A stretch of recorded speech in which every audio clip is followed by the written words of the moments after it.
Vou dar uma bola, vou levar a minha nega para Jacumã. O músico cronista dos novos tempos, tanto pelas letras das canções como pela diversidade sonora. Meu papo é com Lucas Santana. Seja bem-vindo ao programa. Prazer, Fabrício. Bom estar falando pro seu público. Eu que agradeço, cara. Você está comemorando aí 15 anos de carreira. O que você considera o marco inicial? Olha, o marco inicial, na verdade, eu estou considerando o lançamento do primeiro disco, que foi em 2000. Na verdade, antes disso eu já fazia alguns shows e tal, mas o primeiro disco foi lançado em 2000, então considerando esse o marco inicial, assim. E agora é essa comemoração e traz canções desse disco e também do novo trabalho? Isso, o show traz canções de todos os 6 discos, né, um pouquinho de cada, com mais ênfase, obviamente, nesse último, mas dá uma passada por toda a história.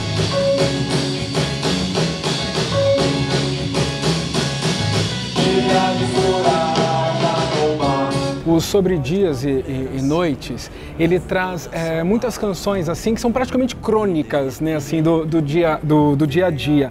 Você é um cara atento às pessoas? Sim, eu sou um cara eu sou aquele cara que gosta que quando vai em festa, gosta de dançar, mas gosta muito de uma hora ficar parando, vendo as pessoas dançar, reparando como elas bebem, como elas se movem, como elas conversam. Onde você estiver, eu estarei.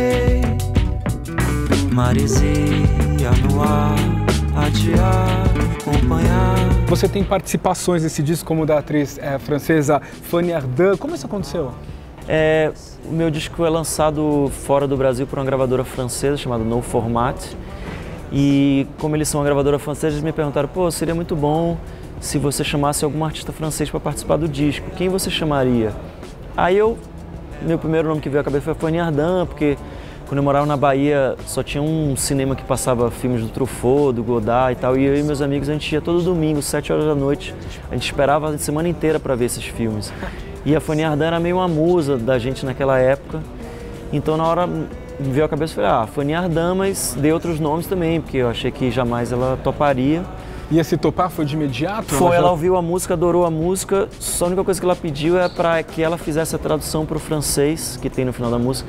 Porque ela falou, a letra em inglês está muito bom, mas a versão que vocês mandaram em francês não está tão legal. Eu queria eu mesmo, já que eu vou falar, eu poder traduzir. Melhor ainda, né, porque aí fica um registro dela também. Claro. E aí a gente topou e ela fez.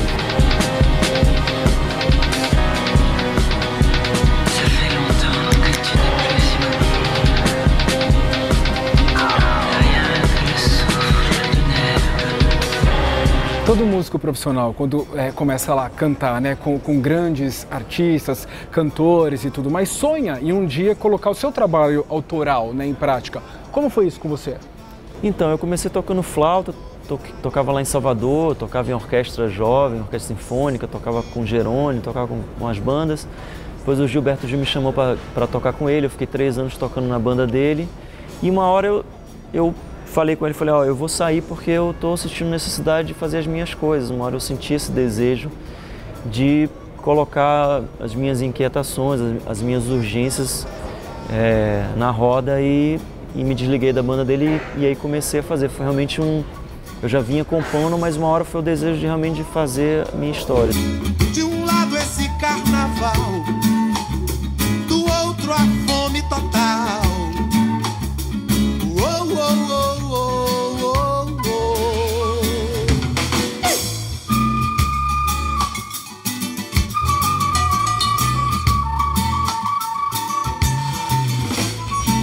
O Brasil, ele é um híbrido, né, musical, tem uma misturança, né, do rock, do eletrônico, cultura. E você traz isso no seu trabalho. Isso é um processo consciente?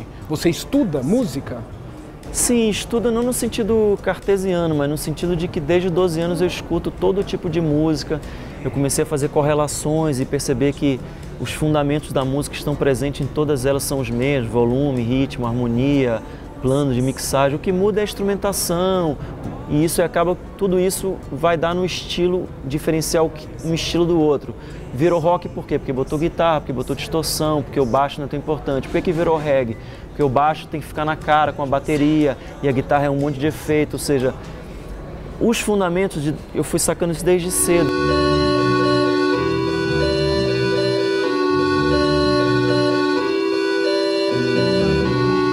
No que você acha que o ser humano deveria se focar no mundo tumultuado?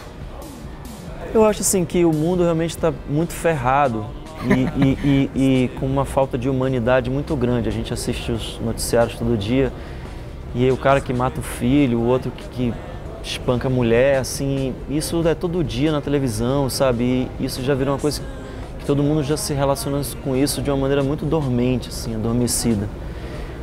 Mas, por outro lado, se ainda existe humanidade no mundo é porque nós estamos aqui.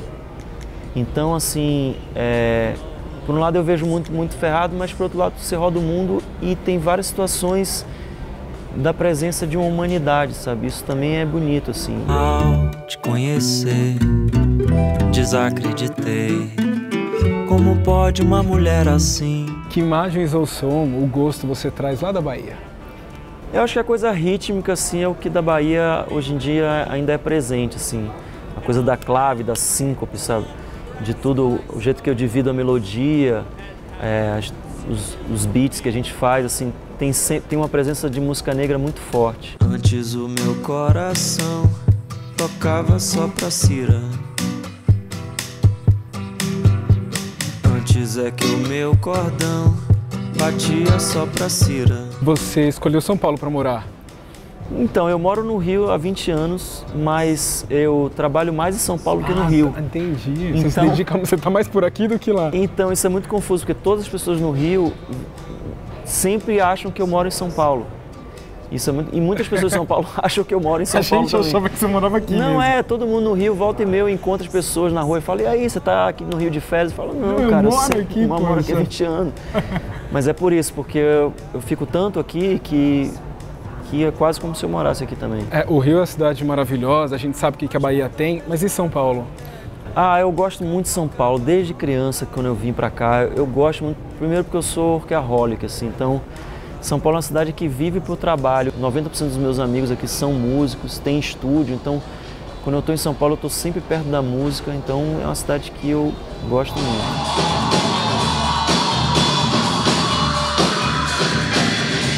E que lugar fora do Brasil você se sente em casa? Olha, a gente faz turnê há 6 anos, rodando a Europa inteira. E eu não sei se em um lugar eu me sinto em casa, mas eu desde criança tive essa sensação, que é um super clichê, mas que é a maior verdade para mim. Eu sempre quis sair de Salvador. E eu sempre tive dentro de mim uma sensação de que eu ia ser uma pessoa que ia pro mundo, assim, sempre tive muito claro. Então isso era um foco, né? Que você faz muito sucesso na Europa e isso era um foco. Mais do que um foco, isso era um desejo meu, da minha alma, da minha pessoa. Eu tinha isso desde 12, 13 anos, eu falava, cara, eu não sei o que eu vou fazer da vida, mas eu quero rodar o mundo, eu quero conhecer o mundo. Eu não queria ficar naquele lugar só. You, me, us, and our friends, some grass bicycle. Você é filho do Roberto Santana, que é um grande produtor musical. Sim, Isso é uma vantagem ou desvantagem, ter nascido nesse meio?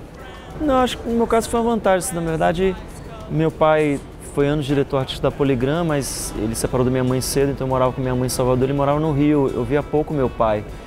Via ele às vezes quando ele ia com um show de algum artista para Salvador e tal. E foi bom isso. Uma época da minha vida foi muito bom, eu morei com ele e limpei toda a discografia dele. Uau. E nisso eu entrei em contato com um monte de gente que eu não conhecia.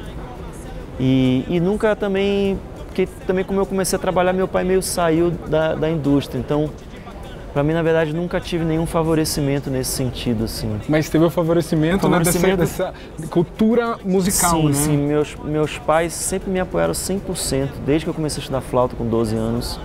E que eu decidi que eu queria ser músico, eles me deram todo o apoio incondicional. E isso foi muito importante para mim, porque eu não tive... Minha luta foi para conquistar as coisas, não uma luta contra os meus pais, para dizer que eu ia fazer alguma coisa, sabe? Nesse sentido, eles me deram tudo que eu precisei. Cara, muito bom, parabéns, sucesso. Obrigado. Hoje é um dia especial, aliás, esse ano é um ano especial, né? Muito. E a gente no Espaço Mix deseja tudo de bom para você. Obrigado tá por estarem aqui comentando esse dia tão especial para mim. Obrigadão, viu, Lucas? Valeu. E se você quiser rever essa entrevista, é só você entrar no YouTube /programa Espaço Mix. Sou Fabrício Pietro. Tchau.